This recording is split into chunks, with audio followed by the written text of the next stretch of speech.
தேவனுடைய பரிசுத்த நாமங்களுக்கு துதிகன மகிமை உண்டாவதாக.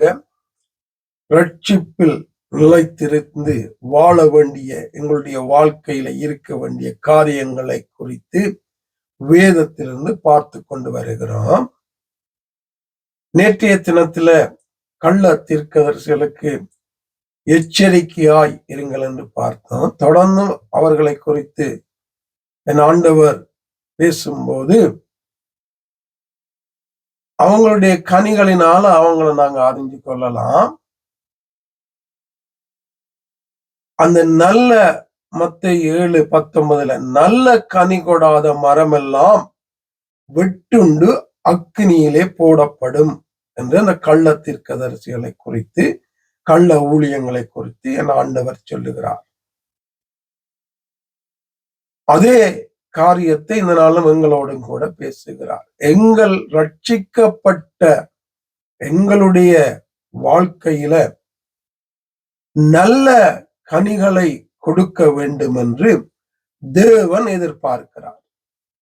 ஊழியம் செய்கிறவங்க மட்டும் கிடையாது, தேவனோடு வாழுகிற பிள்ளைகளும் விசுவாசிகளும் நல்ல கனிகளை கொடுத்து இந்த நிகழ்கால ரட்சிப்புல நிலைத்திருந்து வாழ வேண்டும். நல்ல கனிகளை கொடுக்கிறவர்கள் தான் தேவ சமூகத்திலே போக வேண்டும் என்று ஆண்டவர் எச்சரிக்கிறார், எதிர்பார்க்கிறார். யோவான் சானகர் சொல்லும் போது அதுதான் சொல்றாரு.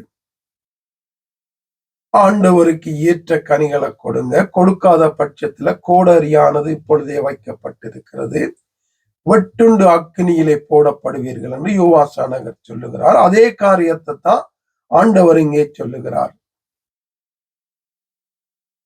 ஆதலால் அவர்களுடைய கனிகளினால் அவர்களை அறிவீர்கள். தேவனுடைய பிள்ளைகளை அறிய வேண்டுமானால் இவன் தேவனுடைய பிள்ளைதான், தேவனுக்கு உண்மையாய் ஊழியம் செய்கிறவன் தான், வேதத்தின்படி வாழுகிறவன் தான், தெய்வத்தை மகிமைப்படுத்துகிறவன் தான் என்று நாங்கள் அறிந்து கொள்ள வேண்டுமானால் அந்த மனிதனுடைய வாழ்க்கையில அவன் திறந்து வெளிப்படுகிற அந்த கனிகளினால அதை கண்டுகொள்ள முடியும், கண்டுகொள்ள வேண்டும். ஒரு மனிதன் 2 விதமான கனிகள் கொடுக்கலாம். ஒன்று நல்ல கனி, அடுத்தது கெட்ட கனி. கெட்டது என்று பார்க்கும்போது பிசாசுக்குரியது, தேவன் அருவருக்கிறது, நித்தியத்துக்கு உரியது அல்ல. நல்லது என்று பார்க்கும்போது வேதத்தின்படி தேவனுக்குரியது, தேவன் விரும்புகிறது, நித்தியத்துக்குரியது. அப்ப நல்ல கனிகளை கொடுக்க வேண்டும் என்று ஆண்டவர் எதிர்பார்க்கிறார்.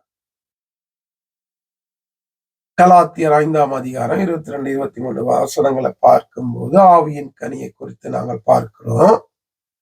அதை பார்க்கும்போது ஆவியானவர் ஒரு மனிதனுக்குள்ள வரும்போது அவனுடைய வாழ்க்கையில இருக்க வேண்டிய கனிகள், இப்படியான நல்ல கனிகளை தேவன் எதிர்பார்க்கிற, தேவன் விரும்புகிற, தேவனுக்கு நேராய் மற்றவர்கள் நடத்துகிற இந்த நல்ல கனிகளை வேதத்தின்படி ஆவியானுடைய உதவியோடு கொடுத்து வாழுகிற ஒரு வாழ்க்கை எனக்கும் உங்களுக்கும் இருக்கா என்பதை தேவ சமூகத்துல நாங்க வைத்து எங்களை நாங்களே நிதானித்து பார்ப்பது நல்லது. ஆவியானவர் தொடர்ந்தும் ரட்சிப்பிலே நாங்கள் நிலைத்திருந்து நல்ல கனிகளை கொடுத்து தேவனை மகிமைப்படுத்தி ஆத்துமாக்களை தேவனுக்கு நேராக வழி நடத்துகிற ஒரு வாழ்க்கை வாழ எனக்கும் உங்களுக்கு உதவி செய்து வழி நடத்துவாராக. ஆமேன்.